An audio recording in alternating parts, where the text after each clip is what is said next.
Totoo naman eh, di ba? Pinipilit na lang natin yung sarili natin na magpaka-busy. Pinipilit na lang natin na malibang tayo sa ibang bagay para makonvince mo yung sarili mo na okay ka lang kahit hindi ka naman talaga okay. Diba? Alam ko yan. Basta na kita. Nililibang mo yung sarili mo para hindi mo na maalala yung mga bagay na nagpapalungkot sa'yo. Kasi every time na mag-isa ka na lang, every time na wala ka nang ginagawa, naaalala mo yung mga bagay na ayaw mo nang maalala.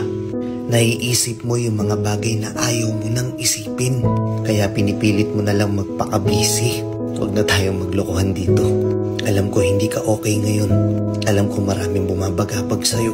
Pero kahit anong mangyari, naniniwala ako na kung ano man yung bigat na dinadala mo, malalampasan mo yan. Parte lang yan ng buhay.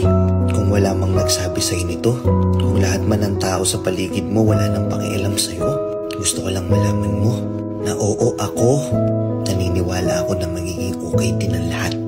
Kaya ikaw, umiti ka naman kahit konti. Huwag mong hayaang yung kalungkutan mo na yan sirain yung magandang ngiti mo. Deserve mong maging masaya.